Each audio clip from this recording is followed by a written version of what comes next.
Glória a Deus. 1 de Coríntios, capítulo 7, a epígrafe diz: resposta às perguntas acerca do casamento. Glória a Deus. Dá um pouquinho mais de agudo aí para mim. Glória a Deus. 1 de Coríntios 7, versículo 1. Quem já é casado, diga amém, Jesus. Quem está na fila, diga glória a Deus. Amém. Glória a Deus. Vamos lá, meus irmãos. 1 de Coríntios 7, versículo 1. Ora, quanto às coisas que me escrevestes, bom seria que o homem não tocasse em mulher. Mas por causa da prostituição, cada um tenha a sua própria mulher e cada uma tenha o seu próprio marido. O marido pague à mulher a devida benevolência e da mesma sorte a mulher ao marido. A mulher não tem poder sobre o seu próprio corpo, mas tem no marido. E também, da mesma maneira, o marido não tem poder sobre o seu próprio corpo, mas tem no a mulher. Amém? Somente até aqui, em nome de Jesus, a igreja pode sentar. Glória a Deus. Irmãos, esse capítulo 7, eles são 40 versículos. Então, esse capítulo 7 aqui, eles são 40 versículos. E os 40 versículos é sobre casamento. Então, um capítulo inteiro, o apóstolo Paulo dedicou ao tema tão importante que é o casamento, né? Que é uma instituição divina, na verdade, irmãos, a instituição mais antiga na face da terra é o casamento.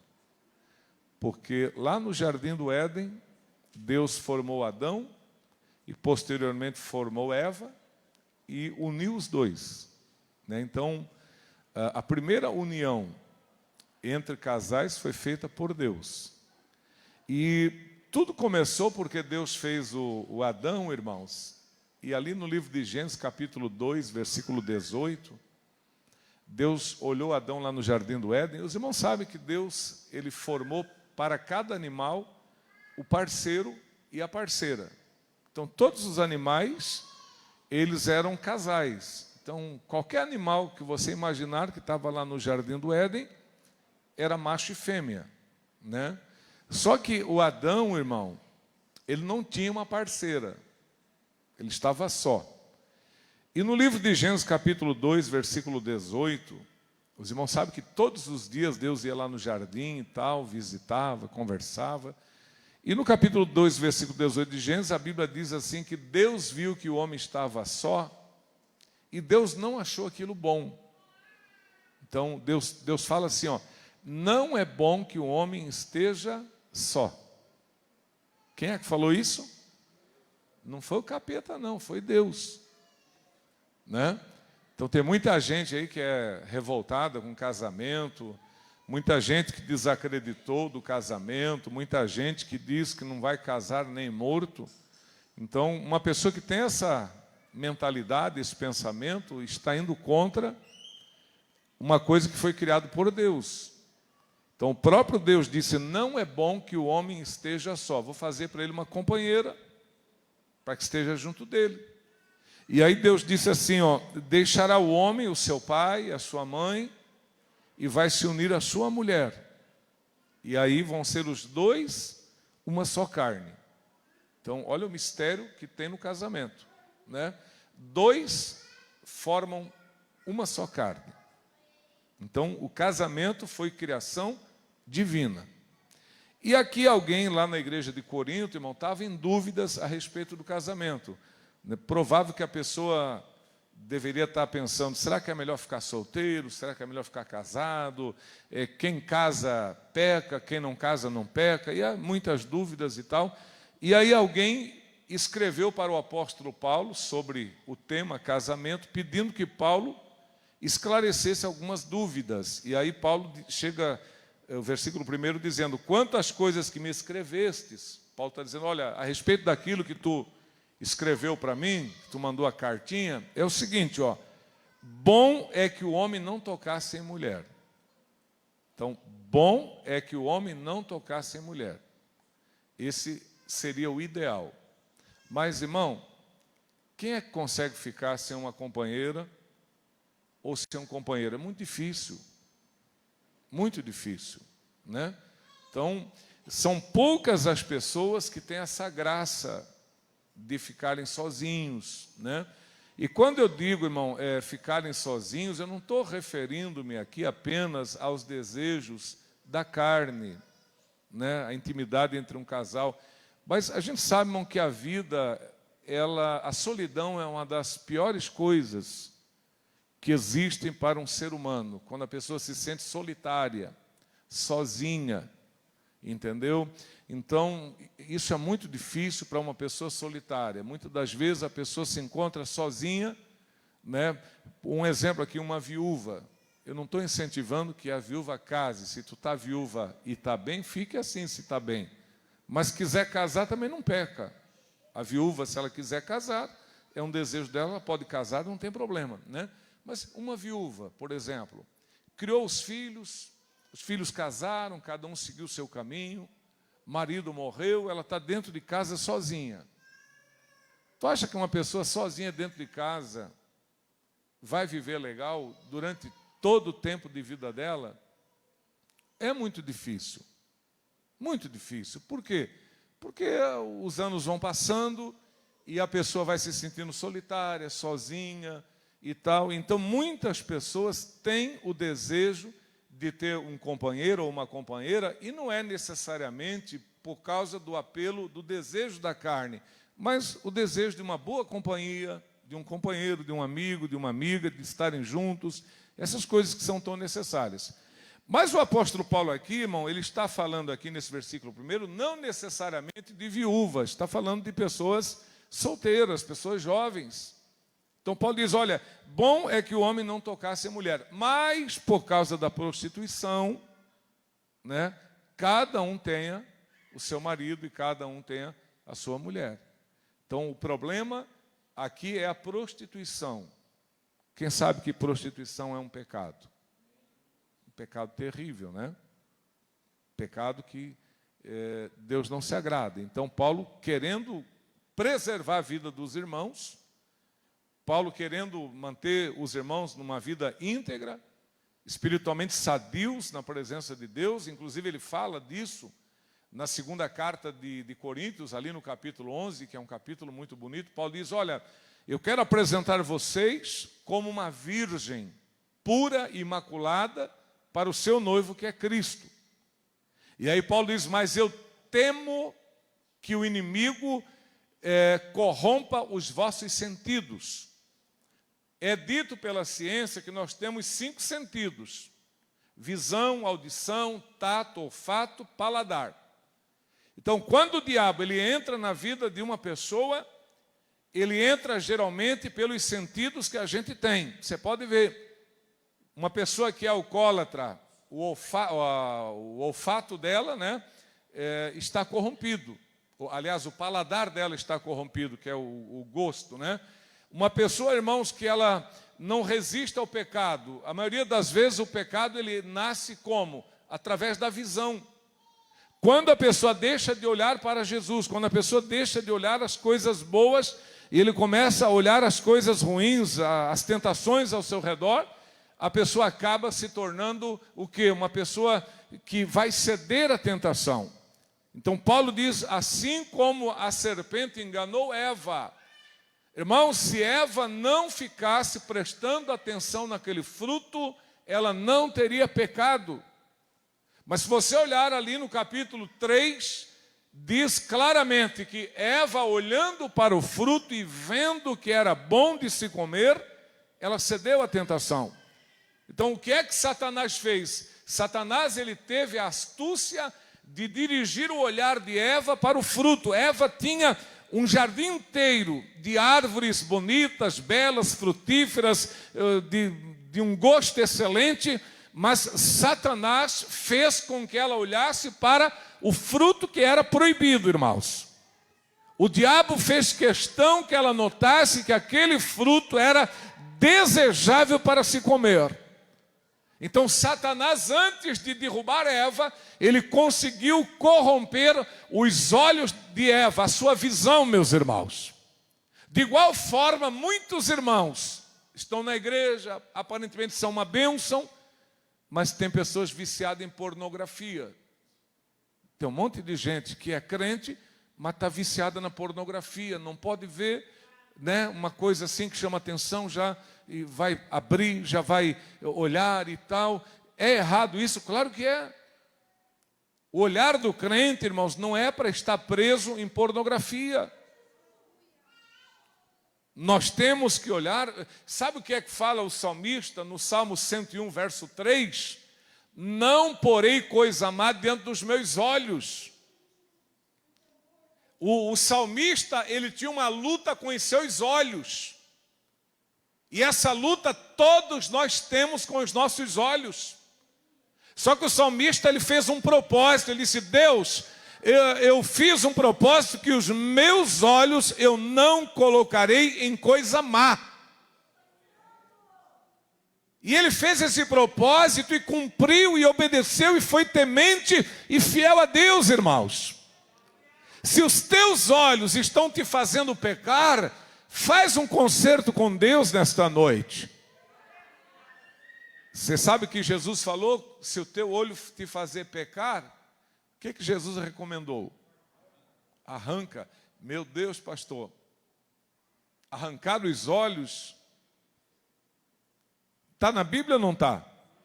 Mas não é literal não, pelo amor de Deus, não vai sair daqui arrancando os olhos e dizer que aprendeu com o pastor na igreja, que não é isso. Tá? Mas assim, ó, Jesus falou: se o teu olho te faz pecar, arranca e joga fora.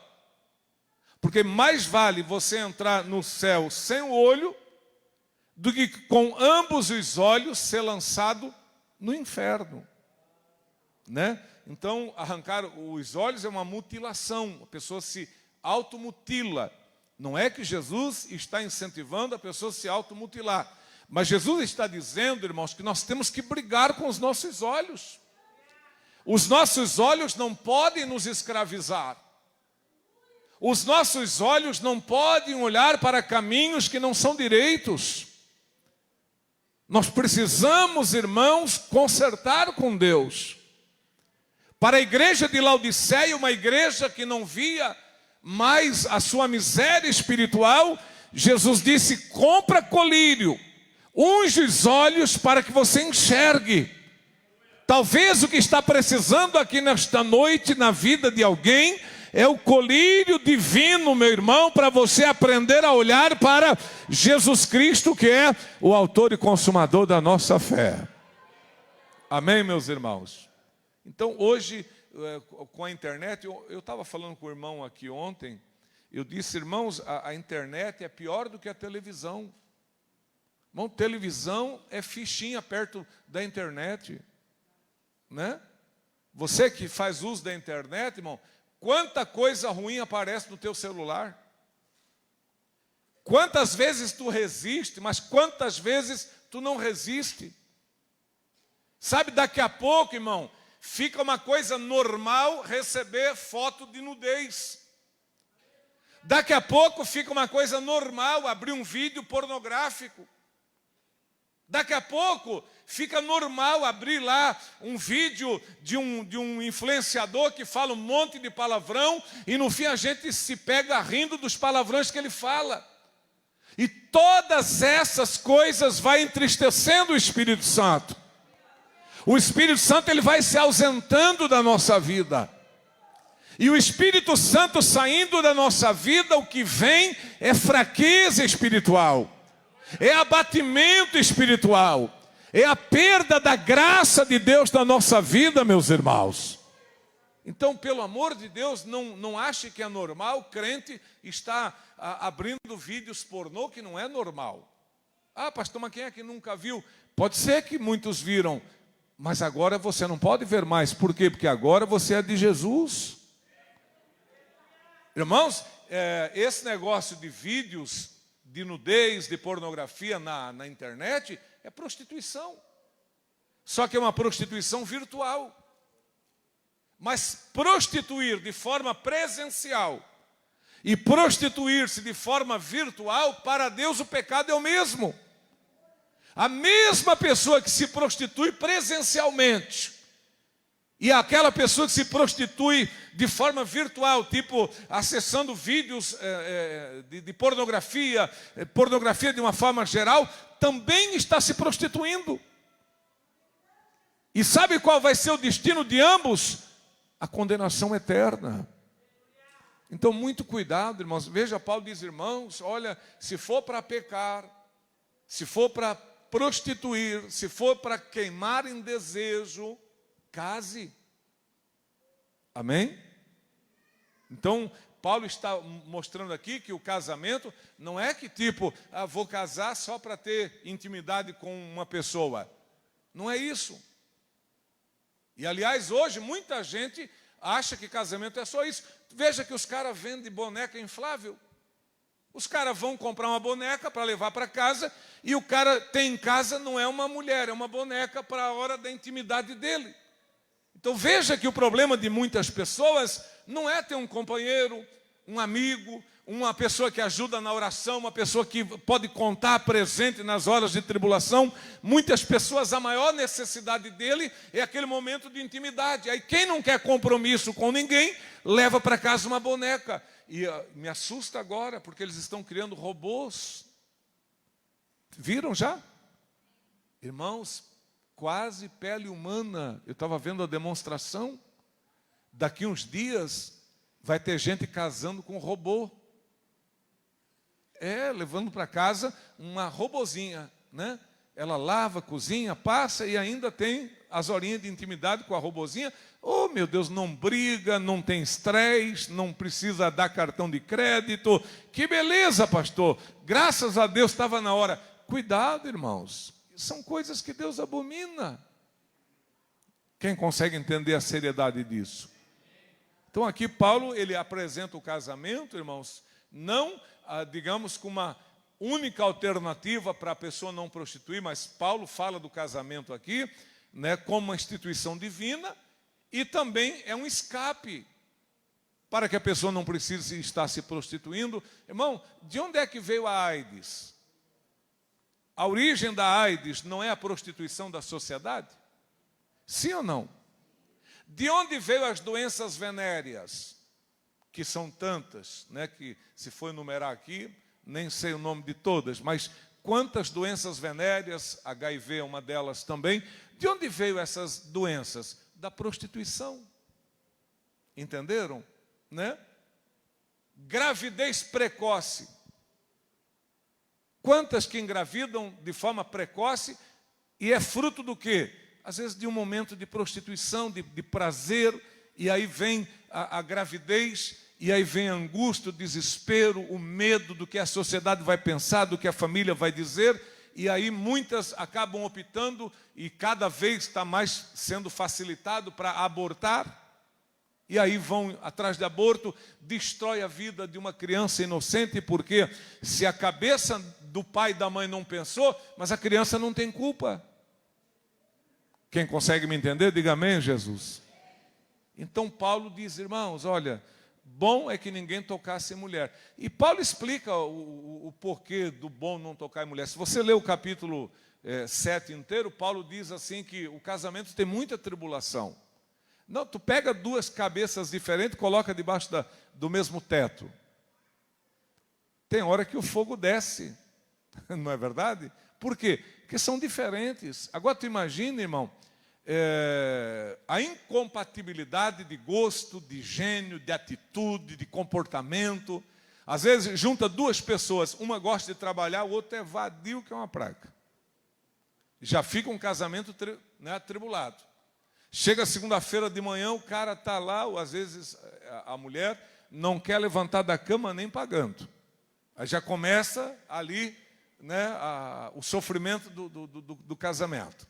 Aí, às vezes, tem duas pessoas que se casam, às vezes a questão não é a preguiça. Às vezes um gosta de bater perna na rua o dia todo e o outro paga para não sair de dentro de casa. Começa a luta ali.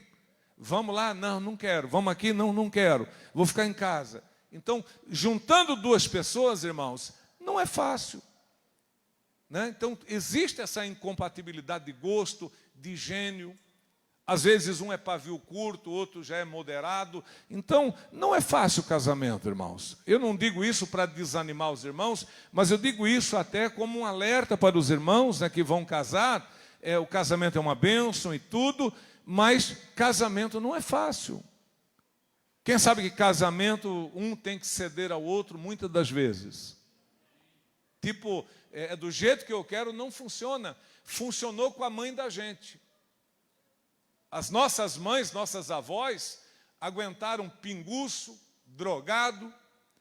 As nossas avós apanharam na cara e ficaram do lado do homem até o dia da morte, né? Morreram apanhando, sendo esculachada, às vezes passando necessidade. Mas hoje, as mulheres não aguentam mais isso. Tem Lei Maria da Penha, e as nossas avós aguentaram muita coisa, porque não tinham para onde ir. Quem lembra disso? Coitada da vovó, né? O vovô era um carrasco, maligno, aprontava, bebia, batia, quebrava as coisas em casa, pintava o céu dentro de casa, e a vovó tadinha no canto com medo. Não tinha vizinho perto, às vezes sítio, longe. Só se apegava com Deus, vendo a brutalidade do homem, a violência. Mas ela suportou 30, 40, 50 anos, e quem separou eles foi a morte. Mas hoje não. Hoje tem vizinho do lado, hoje tem Lei Maria da Penha. Hoje a mulher, ela não é mais do lar. A maioria das mulheres trabalham, tem o sustento, tem o seu salário. Ela não depende do homem para comer, para vestir, não depende para nada. E se ela vê que não está legal o negócio, ela diz: sabe de uma coisa? Eu estou saindo fora. E vai embora mesmo. É por isso que o número de divórcios tem aumentado de forma considerável. Por quê? Porque muitas mulheres não são mais dependentes, são independentes. E aí se separam. A dependência da mulher talvez não era muito boa, mas a independência também não está sendo muito boa. Presta atenção, querido. Se você não tiver Jesus no coração, a dependência para você é terrível. Mas se você não tem Jesus no coração, a independência também é terrível. Por quê? Porque você age confiando que você não precisa de ninguém. E hoje, muitas das vezes, muitos casamentos são desfeitos por falta de paciência. Ah, não está legal, eu vou embora porque eu não preciso dela. Eu vou embora porque eu não preciso dele. Às vezes, um pouquinho de paciência resolvia o problema, mas as pessoas não têm paciência. Às vezes, os filhos é que vão sofrer a consequência e a dor da separação, principalmente se pequenos. Como é triste filhos pequenos ficar sem os seus pais, né? Então é muito triste. Nós temos aí exemplo de esposas que cada 6 meses tem um marido, e cada marido que vem, coloca dentro de casa, sai, e aí o que acontece? Filhos abusados, violentados, né? Porque a mulher é muito egoísta, ela pensa no prazer do corpo dela, e às vezes coloca canalha dentro de casa que vai abusar sexualmente, que vai fazer barbaridade com o filho dela, porque não tem o espírito paterno. Para ele é apenas um corpo que está ali, e às vezes é um maníaco, um sem vergonha que não respeita e acaba fazendo danos terríveis na vida da criança. Hoje nós temos crianças que são homossexuais, porque foram abusados dentro de casa, pelo grande número de troca de parceiros que a mãe tinha. E as crianças foram abusadas e se tornaram homossexuais. Meninas que se tornaram prostitutas, de tanto ver a mãe trocar de parceiro, ela cresceu achando que aquilo é normal. Que não gostou, sai, arruma um, e se tornaram prostitutas, ganhando a vida, recebendo dinheiro pelo seu corpo. Irmão, Se a tua casa está debaixo do sangue de Cristo, a tua casa está guardada. Aleluia, glória a Deus. Quantos querem a sua família e a sua casa debaixo do sangue do Cordeiro? Levante a sua mão para que Jesus cubra a tua casa com o sangue dele aqui nesta noite. Levante a sua mão, glorifica o nome do Senhor. Abre a sua boca e glorifique o nome do Senhor. O diabo está querendo te derrubar, o diabo está querendo derrubar a tua casa, o diabo está querendo destruir a tua casa, mas o Senhor vai dar a proteção e o livramento aqui nessa noite. Em nome de Jesus. Amém? Falando aqui em Casamento, capítulo 7, versículo de número 34. Há diferença entre a mulher casada e a solteira. A solteira cuida nas coisas do Senhor para ser santa, tanto no corpo como no espírito. Porém, a casada cuida nas coisas do mundo em como há de agradar ao marido. Aqui está um segredinho para o casamento. Se você não quer agradar um homem, ou se você não quer agradar uma mulher, não case. Isso é bíblico. Se você é uma pessoa que não cede, que não quer agradar, não, eu sou assim mesmo, eu não agrado ninguém, então não case, porque a Bíblia diz que a mulher solteira, ela cuida dela, ela cuida em agradar a Deus, mesmo solteira ou solteiro tem que agradar a Deus. Então veja que a nossa vida é de agradar os outros. Solteiro tem que agradar a Deus, a Bíblia fala, né? Aí casou, tem que agradar o marido ou tem que agradar a esposa.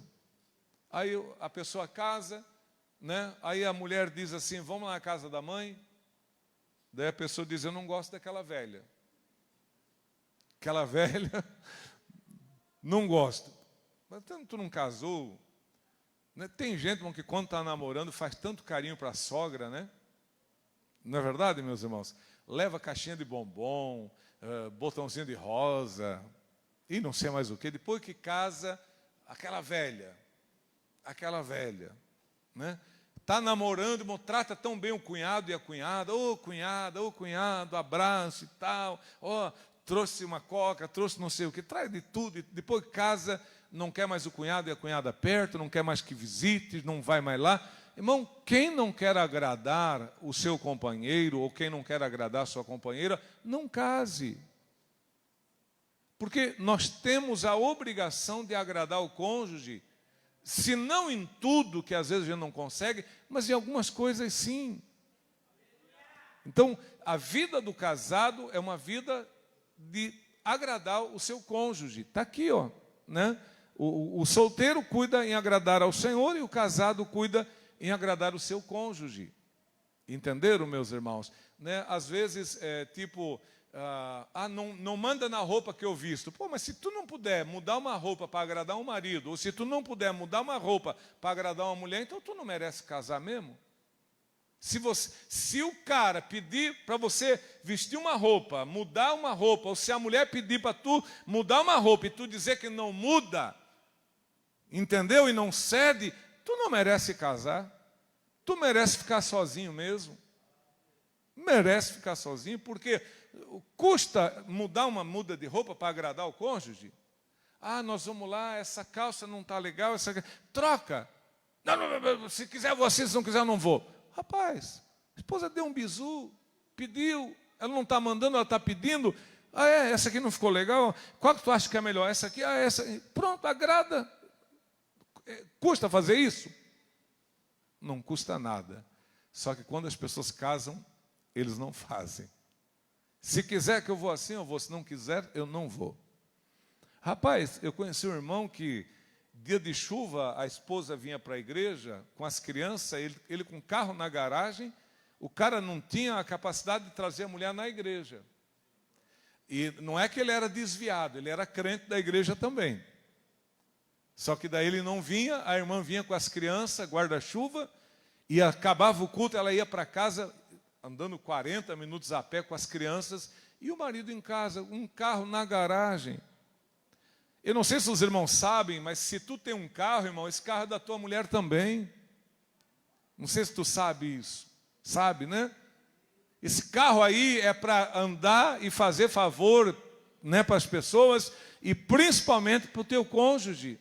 Então, que casamento é esse que a esposa sai de casa com chuva e criança, e o cara em casa com carro, com gasolina, carro bom, novo, e o cara não tem a capacidade de trazer a mulher na igreja? Meu Deus, o sangue de Jesus tem poder, meus irmãos. Tem muita coisa errada, muita coisa que só dá luta e tristeza no casamento por causa disso, irmão. Então tem coisa que dá para melhorar. Ah, vou orar para Deus melhorar minha esposa. Começa você melhorando com ela. Ah, vou orar para Deus melhorar o meu marido. Comece você melhorando com ele. Se tu não melhora, tu está querendo que Deus melhore alguém na tua casa? Tem um monte de gente orando para melhorar o casamento, mas não melhora, né? Então, é bem complicado. Na casa, até onde eu conheço da Bíblia, o marido é o cabeça, né? Ou seja, a liderança maior na casa é o homem. Isso não faz da mulher tipo uma subalterna. Não quer dizer isso, né? A mulher, ela é companheira, não é uma subalterna. Você não está lá como o chefe mor para dizer faça, faça, faça, faça, e vai fazendo. Não, são companheiros, né? Agora, muita gente está querendo que Deus mude o casamento dele, sendo que ele não muda para ele melhorar. Amém, meus irmãos? Aí depois, quando o casamento dá errado, né? E uma das coisas que mais acontece no casamento é grosseria. Não tem essas pessoas que são grossas, né? Eu sei que todo mundo anda com o nervo à flor da pele, irmão. Todo mundo anda nervoso, isso é fato. A nossa vida é uma vida que deixa os nervos acalorados, nervo à flor da pele. Mas tem gente que é muito grossa, muito ignorante, muito mal educado, dá respostas assim, estúpidas, entendeu? Daqui a pouco o amor está virando nojo, né? Ah, minha mulher mudou comigo, mas não vai mudar. Por enquanto ela mudou contigo, daqui a pouco ela está mudando de casa, entenderam? É o que acontece, porque às vezes o cara é bom em algumas coisas, mas é grosso, não tem papas na língua, fala tudo, né, o que pensa. Então isso é muito ruim também. E às vezes é a mulher que é assim, né? Eu tenho uma parente, irmão, que ela chamava o marido dela de tudo que você imaginar. E ela era mais antiga, então é linguagem antiga, né? Carniça, estopor, coisa. Meu Deus do céu, me lembro uma vez que nós estava assando milho na chapa e estava uma trovada lascada. E ela tinha muito ciúme do marido, e ela começou, seu carniça, e carniça, e carniça. Daqui a pouco caiu um raio perto, irmão, ela deu um pulo, e até parou de chamar o homem de carniça. Mas, rapaz, que casamento é esse que a pessoa fica chamando o outro de carniça, de coisa, de tal? É complicado. Quem consegue entender, diga amém, Jesus. Então, quem casa tem que fazer o quê? Tem que agradar. Tem que agradar, né? A mulher, irmãos, ela é companheira, o homem é o cabeça do lar. Então, isso é fato. Agora, tem casamento que é inverso, que a cabeça do lar é a mulher. Se o cara aceita de boa, problema dele, né? Tem um homem que é bem passivo. Então, se tu é um cara passivo, a tua mulher tomou as rédeas da casa, e tu é um cara passivo, tu está de boa, amém. Quem somos nós para meter a colher na vida de vocês? Se está dando certo assim, vai embora. Mas, via de regra, é o homem cabeça, né? Os irmãos lembram daquela historiazinha do galo de porcelana? Quem lembra? Tem uma historiazinha de um galo de porcelana. O rapaz começou a namorar com uma menina, e o sogro um dia chamou ele e disse, olha, tu quer casar com a minha filha, tu casa. Só que é o seguinte, ó, quem vai mandar em casa é ela. Porque aqui em casa quem manda é a mãe dela. E ela puxou a mãe em tudo. O rapaz disse, não, fica tranquilo. Aí casaram. Depois das núpcias, aqueles dias ali, o casal veio na casa do sogro. Eles entraram, o marido sentou no sofá, ela veio e disse, amor, quer que eu tire o sapato para você? Olha que linda. Ele disse, ok. Ela tirou o sapato, tirou as meias e tal. Falou, quer um cafezinho, amor? Falou, quero. O pai dela não acreditou. Falou, meu Deus, que milagre é esse? Aí a mãe com a filha foram para a cozinha fazer o café, ele chamou o genro e disse, conta para mim o que aconteceu que essa menina está esse doce. Ele contou, ele disse, sabe o que foi, sogro? Na noite de núpcias, eu cheguei no quarto, coloquei um galo de porcelana na porta. E eu fiz como manda o figurino, peguei a noiva no colo e fui. Quando fui entrar na porta, assim, do quarto, estava o galo. Eu falei, galo, sai daí. Dela já gritou, tá louco, homem? Tu acha que galo de porcelana vai escutar e vai sair? Tá ficando maluco? Ele disse, galo, sai daí. Ela falou, tá doido? E ele falou a terceira vez, o galo não saiu, ele colocou ela no chão, sacou de um revólver e pau, deu um tiro. Voou caco de porcelana para tudo quanto é lado. Ele guardou o revólver e disse, comigo é assim, eu falo 3 vezes. Na terceira vai para a bala. Né? O sogro ficou animado, falou, nossa, deu certo, que bom, comprou um galo para ele. Colocou no canto da casa lá, estava sentadão na sala, um dia de domingo lá com a mulher, aí deu um grito com o galo, sai daí, galo. A velha já olhou e disse, tá louco, homem? Ele gritou, sai daí, galo. 2, 3 vezes, o galo não saiu, claro, não ia sair. Ele passou a mão no revólver, deu um tirombaço, voou, caco de porcelana, em cima de televisão, sofá, sala toda. Ela pegou a vassoura, pulou em cima dele aqui, ó, vagabundo, sem vergonha, vai varrer, vai limpar, seu sem vergonha. Moral da história, o que começa errado, termina errado, irmão. Amém? Quem consegue entender, diga amém, Jesus. Começou errado, vai errado até o fim. Então, procure começar certo, procure fazer certo, para que a bênção de Deus esteja sobre a vida dos irmãos. Amém, meus irmãos? Quem consegue entender, diga graças a Deus. Quem não ficou nervoso com a palavra, diga graças a Deus. Mas casamento é bom, irmão. Casamento é bom, casamento é uma bênção.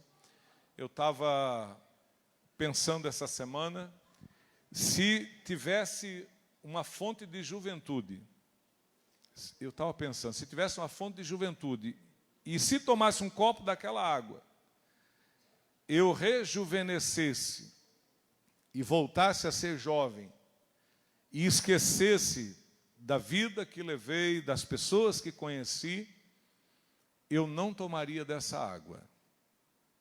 Por que eu não tomaria dessa água?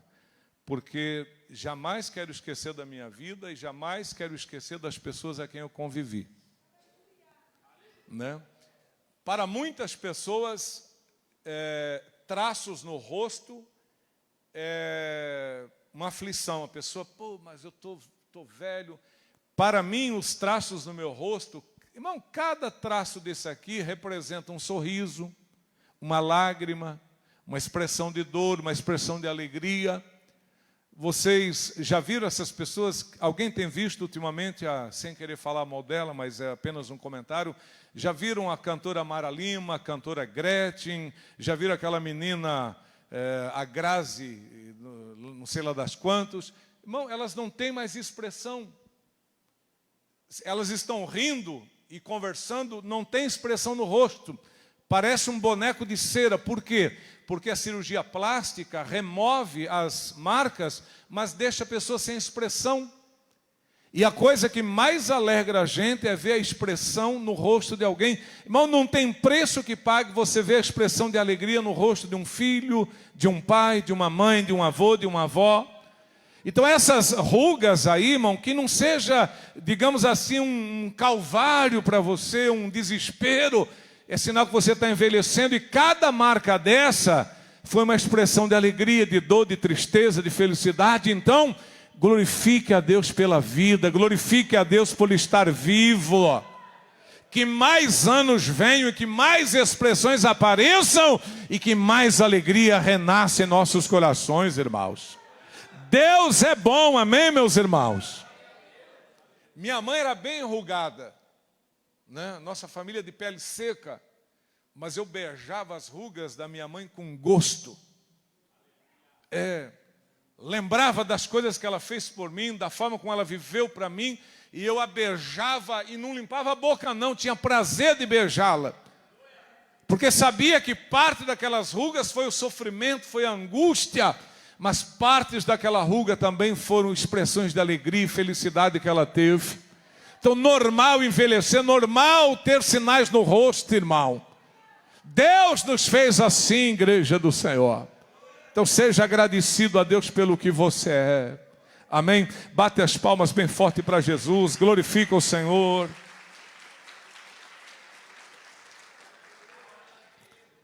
Vamos cantar um corinho, apenas um corinho. Glória a Deus. Quem quer louvar, diga graças a Deus. Na fé de Abraão eu fiz o meu escudo, a pedra angular eu fiz a festa e tudo. Agora eu quero ver qual é o inimigo que pode nos vencer. Agora eu quero ver qual é o inimigo que pode nos vencer. Com este povo Satanás não pode não. Quem vai na frente? Agora eu quero ver qual é o inimigo que pode nos vencer. Agora eu quero ver. Levanta a voz. Com este povo Satanás não pode não. Quem vai na frente? Agora eu quero ver qual é o inimigo que pode nos vencer. Agora eu quero ver qual é o inimigo que pode nos vencer. Com este povo Satanás não pode não. Quem vai na frente? A fé de Abraão eu fiz o meu escudo, a pedra angular eu fiz a festa e tudo. Agora eu quero ver qual é o inimigo que pode nos vencer. Agora eu quero ver. Bem forte, igreja. Com este povo. Mais forte. Quem vai na frente? Agora eu quero ver qual é o inimigo que pode nos vencer. Agora eu quero ver. Para encerrar, com este povo. Acho que esse lado está cantando mais, hein? Aqui está fraco. Agora eu quero ver. Está mais forte para cá, hein? Vai na frente. Amém, Jesus. Graças a Deus.